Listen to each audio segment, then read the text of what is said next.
The Justice Department says it will continue to release more of the Epstein files on a rolling basis, blaming any delays on releasing all of the files on the time-consuming process of obscuring victims' names and other identifying information. But just the sheer amount of people with insane amounts of money that are attached. What a crazy operation they were running. What a crazy thing. To have a bunch of people fly them out to an island that somehow or another you own. Yeah. No. Pull that video up.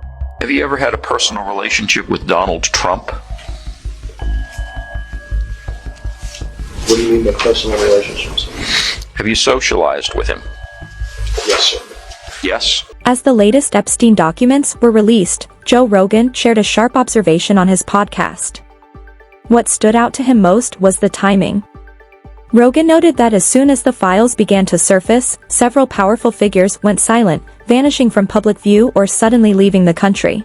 Are in the position to actually know the people's names on the list. Yeah. Those people are probably in trouble. Yeah. Because that's a crazy piece of information to have. Look. No one's been tried. No one's been brought. No one's been discussed. We know who went there. We know flight logs. No one talks about anything. There's no effort to prosecute. There's no effort to... And then you have Ghislaine Maxwell, who's in jail for speaking to... Rogan questioned why this pattern seems to repeat whenever uncomfortable information becomes public. The allegations have spread widely online following the U.S. Department of Justice's release of thousands of new documents linked to Jeffrey Epstein. The materials include photos, testimony summaries, and government records connected to Epstein and Ghislaine Maxwell, who is currently serving a 20-year prison sentence. The release was mandated by the Epstein Files Transparency Act, which requires the government to disclose remaining unclassified records. Even so, large portions of the documents remain redacted, and transparency advocates say the public is still seeing only fragments of the full story. Questions intensified after media outlets reported that at least 16 files abruptly disappeared from the DOJ website, including one that reportedly contained a photo of former President Donald Trump. Included an image of President Trump appears to have been removed from the Justice Department's Epstein Files website shortly after it was published. The image was part of a new batch of files related to the Jeffrey Epstein investigation published Friday. The file, numbered 468, was missing as of Saturday at 2:45 p.m. Eastern Time, with the site skipping from 467 to 469. You can see in that photo, there's photographs of women. And so we learned after releasing that photograph that there were concerns about those women and the fact that we had put that photo up. So we pulled that photo down. It has nothing to do with President Trump. We're still investigating that photo. The photo will go back up, and the only question is whether there will be redactions on the photo. Many of the files have redactions, some of which appear to be applied inconsistently. Content is redacted in some instances, but not others. In some cases, whole pages and even whole documents are redacted, as my colleague Jake Tapper points out here. It's just 100 pages of redaction. That's the transparency we're getting here. What the Justice Department told Congress in a letter is that it believes it can black out information to protect victims, despite a law that required all files to be released and allowing for defined categories to protect the victims. The Justice Department didn't meet a 30-day congressionally imposed deadline requiring it to release all the documents. We are complying with the statute. We will continue to comply with the statute. And if by complying with the statute, we don't produce everything on Friday, we produce things next week and the week after, that's still compliance with the statute. President Trump was headed down here to Palm Beach as these files were released. He's said before that he got to know Epstein as part of the social circle in this wealthy enclave. The Trump administration has lost plenty of credibility when it comes to the handling of these documents, and the missing files and redacted information are only likely to add fuel to public suspicion that the government is hiding information about Epstein. Analysis by CNN also found that Trump's name and appearance were limited, while there appears to be a heavy dose of former President Bill Clinton, which a Clinton spokesperson said amounted to the Trump administration, quote, shielding themselves from what comes next or from what they'll try and hide. Rogan said he sees this as a red flag, arguing that documents disappearing after their release suggests someone is uneasy. Despite heavy redactions, the files did reveal some significant details. One document confirms that the FBI had been warned about Epstein years before his first arrest. In 1996, survivor Maria Farmer reported serious allegations to the FBI, but according to the records, no meaningful action was taken. A big triumph to finally get some documents, and one of the documents we received and were able to pull out very quickly was the confirmation that Maria actually did this report in 1996, just as she's been saying for a very long time. So that's triumphant, but it's also tragic, because to have to wait 30 years to have some kind of justice and accountability is truly tragic. I certainly think there's much more to this story than was acknowledged previously. And that's why we're delighted that at least some of the files have been released. Not all of the files, approximately half is what we've been told. But there's many in those files, and I've just been scouring them very quickly myself, that already are in the public domain. They released all the FOIA requests, all the FBI vault that we already knew about. But just to double back 1 minute for what happened with Maria, if I may.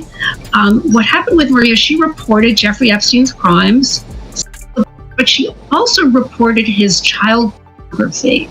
And that is another terrible illegality. And that's something that the government failed to even address in their efforts to prosecute either Epstein or Maxwell. And that is truly true. After the release, Farmer spoke publicly, saying she finally felt heard and redeemed, calling it one of the best days of her life. The documents also include newly released grand jury transcripts, which detail how investigators interviewed multiple underage girls and young women years ago. The testimony highlights how long the alleged behavior continued and how many opportunities authorities had to intervene earlier. That has led many to ask why no action was taken.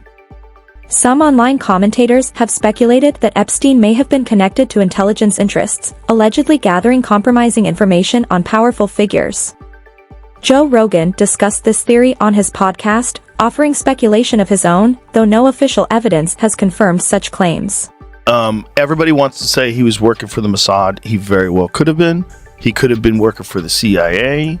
He could have been a guy who was on his own, but also working with them, right? Like a guy that they used, but they never fully endorsed. Like an asset. Yeah. Yeah. And a guy who could move money around. Right. He definitely... Good at laundering money. The moving money around stuff was very weird because he had money through no way that anybody could ever explain.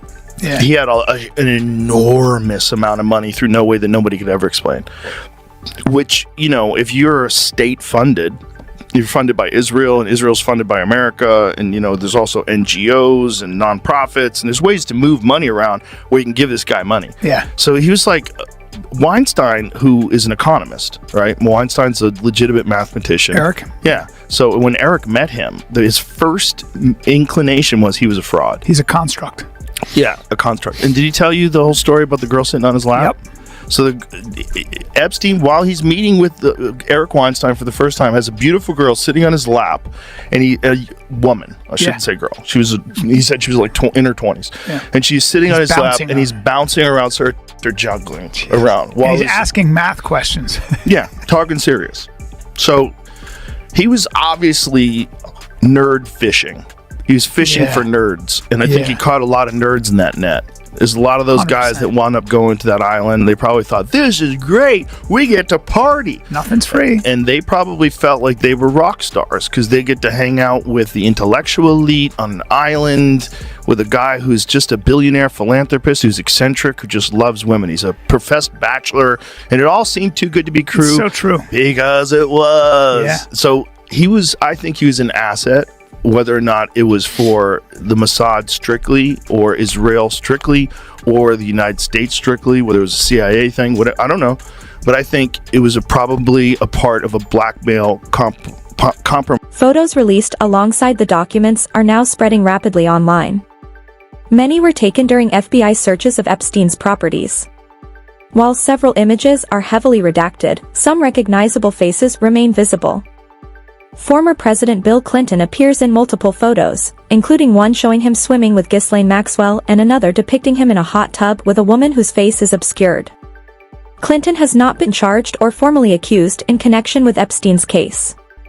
However, Joe Rogan has pointed out that he publicly criticized Clinton's past behavior years earlier, nearly a year before Epstein's death, framing his comments as part of a broader discussion about powerful figures and accountability.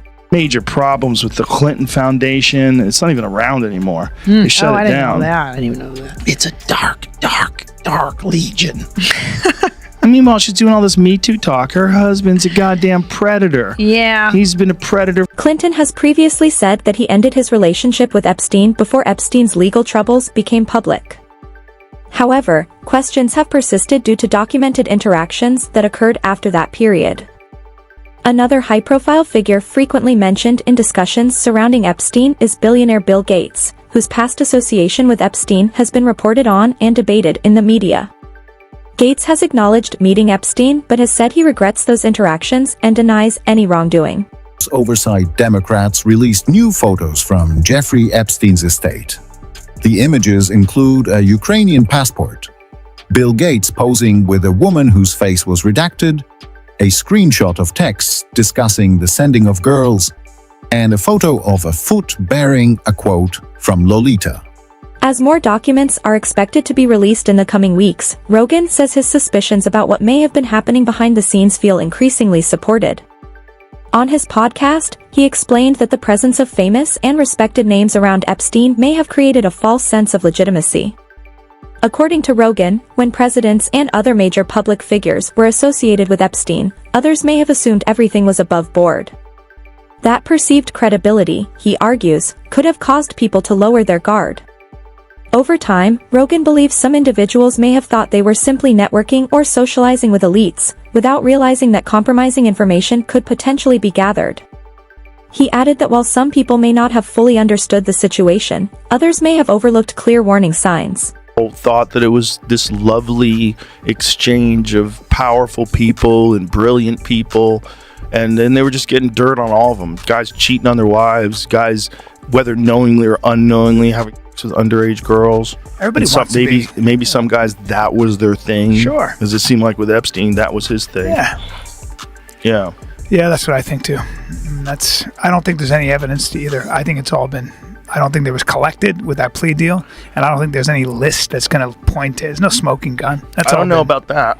I think it's all been, taken care of. I think that I think you could open up every file. But that's the truth. Why did they have all those files? Why did they parade around with these binders? Because and a say, lot of... Do you remember those photo ops that they said? Like, look, they did like a thing. We have the Epstein files right here, and they had binders. Like, what kind of political theater is that? If you don't really have the Epstein files, like, what is theater. that?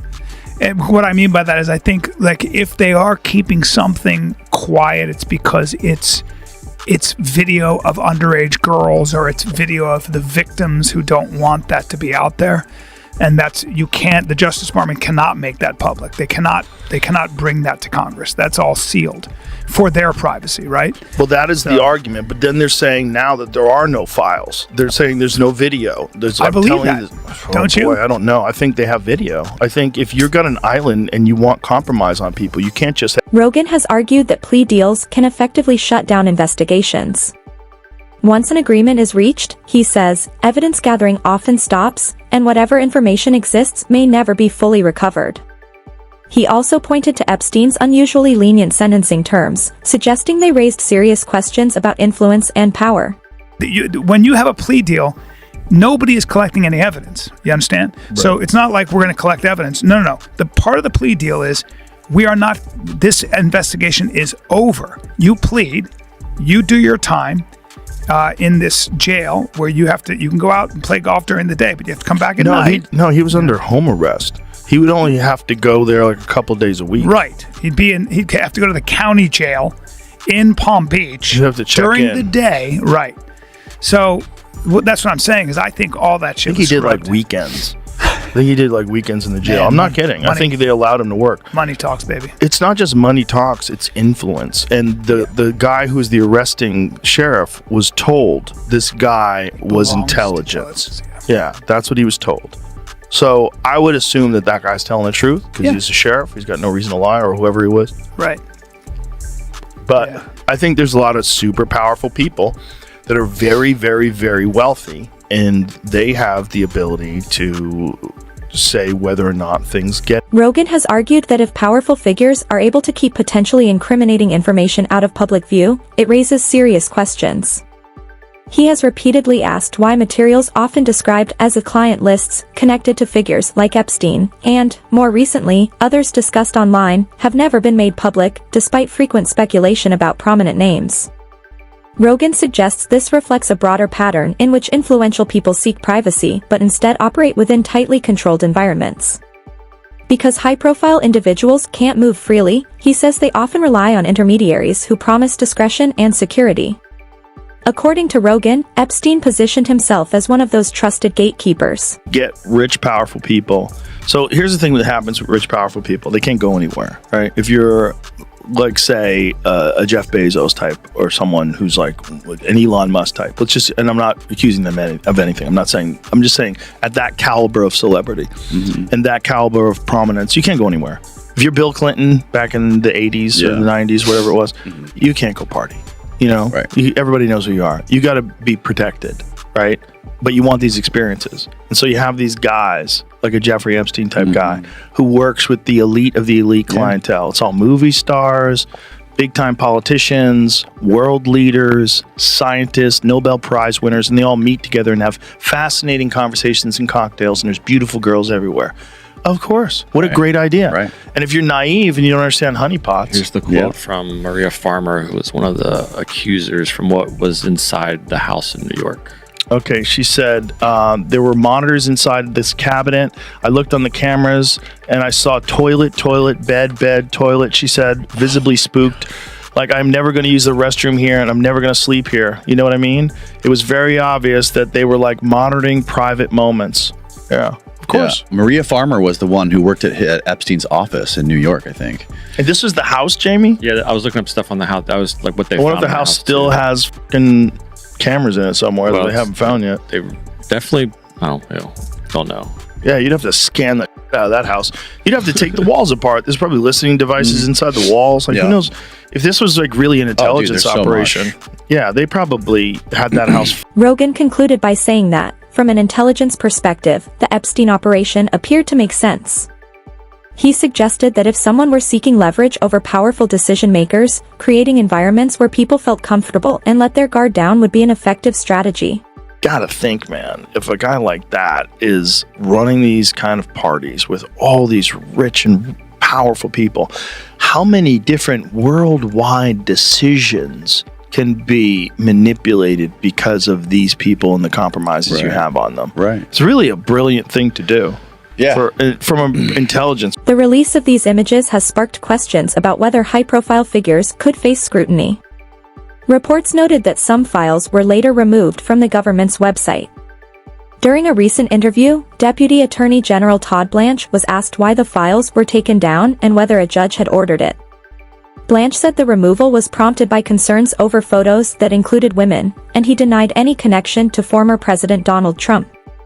He noted that many images of Trump with Epstein had already been public for years and called the idea that the DOJ would remove files specifically to protect Trump laughable. Absurdity of us pulling down a single photo, because President Trump was in it, is laughable. And the fact that everybody's trying to act like that's the case is a reflection of their true motivation. But the reality is anybody, any victim's lawyers, any victim rights group can reach out to us and say, hey, Department of Justice, there's a document, there's a photo, there's something within the Epstein files that identifies me, and we will then, of course, pull that off and investigate it. Are you saying that one or more of the women in one of the photos or several of the photos is a victim or a survivor of Jeffrey Epstein, and that's why you took those files down? And will they be put back up? No, that's not what I'm saying. We, of course, if we knew that, if we believed that photograph contained a survivor, we wouldn't have put it up in the first place without redacting the faces. But notwithstanding what we believe, we don't have perfect information. And so when we hear from victims' rights groups about this type of photograph, we pull it down and investigate. We're still investigating that photo. The photo will go back up. And the only question is whether there will be redactions on the photo. And of course, if there are survivors in any of the photos, we will redact them as Congress expects us to do, as President Trump expects us to do, and as the Attorney General and Director Patel have directed. Critics remained unconvinced by Blanche's explanation. Some commentators noted that he did not directly address why the files disappeared in the first place. Others pointed out that Blanche previously served as Donald Trump's personal criminal defense attorney, raising questions about potential conflicts of interest. Observers have long said the Epstein case is unusually complex, and investigative journalist Whitney Webb argues that this complexity is intentional. According to Webb, the scandal implicates powerful figures across both political parties, which helps explain why there has been little appetite in Washington to fully expose it. She suggests concerns over political fallout and public backlash have led leaders to delay action, shift attention elsewhere, or allow the issue to fade rather than confront it directly. Wexner has never been investigated for his role in the Epstein scandal is absolutely bonkers. Do what you can to extricate yourself and your family from this power structure that is predatory, it's evil, it kids. The music industry had become tied up with the private prison industry. An asset is definitely fair to say, at the very least. If they want to blackmail you or know something about you, they just access what Palantir sucked up about you. Like, what are we doing? Well, Epstein was interested in Chomsky for AI purposes. If journalists did at all their jobs, every 4 sentences that you say should be 4 weeks of news coverage doing in-depth education of the American public. Are you ever worried about drawing attention for the kinds of research and reporting that you do? In the 2024 campaign, there was a lot of signaling, not just from Trump, but from, J.D. Vance and some of these other figures, some of Trump's children, on social media, and I believe also interviews, basically promising the release of Epstein documents if Trump were to be elected. And this is also true of things that were stated by the current FBI director and FBI deputy director. And, a few months before things really exploded with Trump getting kind of feisty on his social media posts, we had, Kash Patel and Dan Bongino and sort of basically come out and say Epstein definitely killed himself and all this stuff. And then Pam Bondi, kind of followed suit. And then they released this video that has a minute missing, which obviously, is going to make people that think Epstein didn't kill himself, or at least didn't kill himself without help from the outside. It's not going to put any conspiracies to rest if there's like a minute plus missing, and then the metadata shows that the video was edited. And so there's been all this backpedaling, but it's very bizarre that they would mishandle this so extensively. I mean, maybe they thought that the base didn't really care that much, or that they could distract. Webb argues that if leaders were attempting to conceal something serious, their behavior would look much like what's happening now. She suggests the files may contain information that is merely embarrassing in some cases and potentially deeply damaging in others, not only for Trump, but for people within his inner circle. According to Webb, that possibility could help explain why promised disclosures continue to fall short of full transparency. No, I think now they're trying to use the distraction or develop new distractions, as soon as this kind of boiled over and really kind of splintered and angered a large segment of Trump's base. There were releases of, documents on the MLK assassination, and Tulsi Gabbard has now been releasing stuff on Russiagate, and Trump is putting all this stuff, like AI videos of Obama getting arrested. So now it's kind of trying to shift gears and get the base riled up about something else and be like, please forget about the Jeffrey Epstein case. But it's kind of, it's really bizarre. Particularly the most bizarre of it all would be Trump's own response. He obviously fails to understand how a large segment of his base feels about this case by trying to, wash it away and call it a Democrat invented hoax. Yeah, so, my opinion generally is that some figures in the Trump administration were kind of chosen as a PR move, and that they're not actually in charge of what they're nominally in charge of. So like Pete Hegseth, head of the Pentagon, he's kind of a Fox and Friends, he's a TV show host. And the deputy director of the Pentagon, Steve Feinberg of Cerberus Capital, is most likely the person actually running the Pentagon, not Hegseth, in my opinion. And I think that's true also for RFK Jr. in charge of HHS. I don't really think he's running. He's just kind of this figure that connected with Trump's base, particularly during the COVID era, and made them think reforms would come. And those reforms haven't really come, but he's kind of there to give the impression that things have changed. But the person behind him, the deputy secretary, is Jim O'Neill, who's a career affiliate of Peter Thiel, who's also the power behind JD Vance and, you know, the man that made Palantir what it is. And so, you know, I think it's just a way of sort of masking the people that are actually running stuff. And I think that's probably true, too, of Kash Patel and Dan Bongino, who were basically out there. You know, they were making the rounds on podcasts and were making these connections and building trust and relationships with the public in Trump space. But it seems like they're not actually running anything, in my opinion. They're kind of figureheads in a way, and they're willing figures. Webb has stated that Epstein acted as an FBI informant during this period, a detail reportedly revealed in court records from earlier cases. If accurate, it raises important questions about who knew what and when. What are your thoughts on the situation? Share your perspective in the comments below.